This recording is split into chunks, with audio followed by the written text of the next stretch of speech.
दोस्तों अभी केंद्र सरकार ने जो है वो खतरे की घंटी बजा दी है। और केंद्र सरकार के जो स्वास्थ्य मंत्रालय है उसने ये कहा है कि तकरीबन 101 ओमिक्रॉन के केसेस जो हैं वो 11 स्टेट्स में अब तक डिस्कवर किए जा चुके हैं। अब तक उनका पता चल चुका है।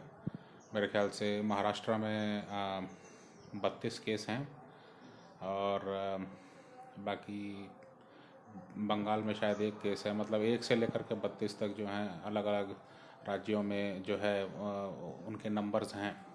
और केंद्र सरकार ने बिल्कुल मतलब जो टोन होता है जो बात कही जाती है, टोन में तो बिल्कुल ये बात समझ में आ रही है कि केंद्र सरकार काफ़ी चिंतित है इसके प्रसार को लेकर कि किस किस तेज़ी से ये स्प्रेड हो रहा है ओमिक्रॉन।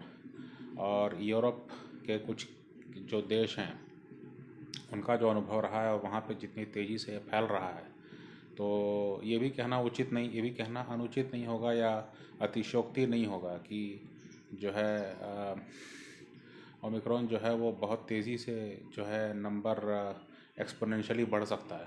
और इसलिए अभी अभी सामने जो है कुछ त्यौहार हैं और नए साल का जो है कुछ उत्सव होने की संभावना है। तो उसको देखते हुए जो है केंद्र सरकार का ये कहना है, ये एडवाइज़री है कि जो है ज़्यादा भीड़ भाड़ पे इकट्ठा मत हों, सावधानी बरतें, मास्क हमेशा लगा कर रखें। एक जो बात है वो ये कि बूस्टर डोज के जो है मामला, उसके बारे में अभी तक केंद्र सरकार की ओर से कोई निर्णय नहीं आया है और मेरे ख्याल से वो जल्दी जल्दी आना चाहिए। क्योंकि अगर बूस्टर डोज से कोई मदद मिल सकती है, विशेष तौर पर जो उम्र दराज लोग हैं या ऐसे लोग जो कि तबीयत इनकी ख़राब रहती है, तो मुझे लगता है कि अगर निर्णय आप अभी करेंगे तो भी उसको इम्प्लीमेंट होते होते अगले 6 महीने 8 महीने लगेंगे। तो इसलिए मेरे ख्याल से बहुत ज़रूरी है कि केंद्र सरकार इस बारे में भी कुछ फैसला करे, हाँ या ना। और तो ओमिक्रॉन को लेकर के जो है केंद्र सरकार ने जो है फाइनली जो खतरे की घंटी है बजा दी है। अब लोगों पर है, लोग किस तरह से जो हैं इसको रिस्पॉन्ड करते हैं। डेल्टा वेरिएंट जो 2021 के गर्मियों में भारत में आया था, उसने बहुत बहुत बहुत बहुत ज़्यादा हालत ख़राब कर दी थी। और हम उम्मीद करते हैं कि जो हालात हैं वो दोबारा कभी भी उसके आसपास भी ना हों जितने ख़राब हालात उस समय थे।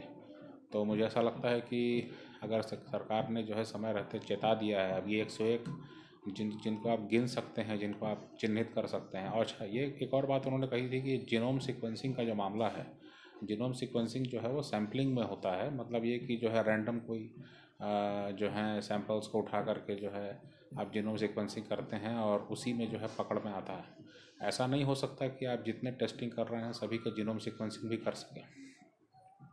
तो इसलिए जो है हमें नहीं मालूम है कि हमें जो मालूम है वो यही है कि 101 केसेस 11 स्टेट्स में भारत में अभी ओमिक्रॉन का है। अब इसके हिसाब से जो है जनता बिल्कुल तैयार रहे और पूरी सावधानी ले।